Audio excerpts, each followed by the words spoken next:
এই কেন হাসছি? আরে সে কি বলবো তোমাদের কাছে। আরে কিছুদিন আগে বুঝলে না, একটা ঘটনা ঘটেছিল বুঝলে, সেটা মনে পড়ছে। তাই মনে মনে এত হাসি পাচ্ছে, হাসি চেপে রাখছি, তারপরেও হাসছি। কি ঘটনা বলো তো?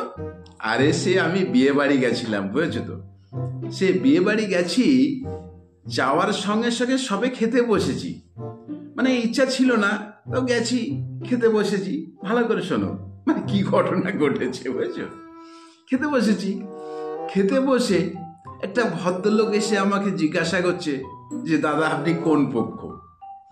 মানে ভাবুন, মানে এরকম কথা, মানে এমনি হাসি লাগবে তাই না। মানে খেতে গেছি, আমাকে জিজ্ঞেস করছে কোন পক্ষ। আমি বললাম আমি ছেলে মেয়ে পক্ষ। তারপর বললো কি? আমি বললাম আমি মেয়ে ছেলে পক্ষ। আমাকে ধমকি দিল। মশাই এ কি কথাবার্তা। আমি তখন বললো যে কোন পক্ষ সেটা বলুন। তো অনেক সময় অনেক মেয়েদেরকে মেয়ে ছেলে বলে, তো আমি সেই মতো বলেছি, আমাকে ধমকি দিয়েছে। মানে ব্যাপারটা বুঝতে পারলো না। তারপরে আমি যখন আমাকে ফের জিজ্ঞাসা করলো, দাদা সত্যি বলুন না আপনি কোন পক্ষ।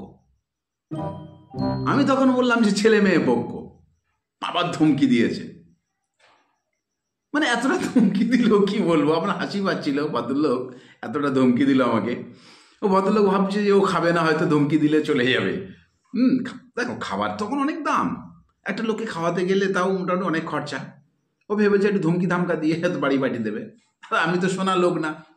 আমি যখন বললাম যে আমি মেয়ে ছেলে পক্ষ, তো এখন বিশ্বাস করলো না। আমি যেই বললাম ছেলে মেয়ে পক্ষ, তখন আবার ফের ধমকি দিল। তখন আর কি বলবো, আমি বলি যে ছেলেটা সেজেছে অনেকটা মেয়েদের মতো লাগলো, সেই জন্য বললাম ছেলে মেয়ে পক্ষ। মানে বুঝতেই পারছেন আমার কথা। তারপরে ফের জিজ্ঞেস, দাদা সত্যি কথা বলুন যে আপনি কোন পক্ষ। আমি বলি আমি ছোট বোন পক্ষ,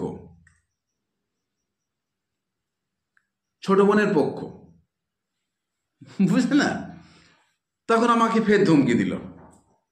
আমি তখন বললাম এ আমার ছোট বোন, বড় আদরের ছোট বোন। যেই বলেছে আমার কথা শুনে বলছি দাদা আপনি বসুন। আর ক্যাটারার যারা আছে তাদেরকে বলছে এখানে বালতি ধরে মিষ্টি নিয়ে আসুন, ওখানে বালতি ধরে মাংস নিয়ে আসুন। মানে এনার ছোট বোনের বিয়ে, মানে ছোট বোন পক্ষ। বলো, তুমি বলো, মানে কতটা হাসি লাগে বলো। আমি ওই দাও ভদ্যম খেয়েছি, আর ভালোবেসে দিচ্ছে, ভদ্যম খেয়ে নিয়েছি। খেয়ে দে ব্যাস সত্যি কথা বলে দিলাম। তখন ও প্রথম থেকে আমি সত্যি কথা বলছি, বিশ্বাসই করলো না।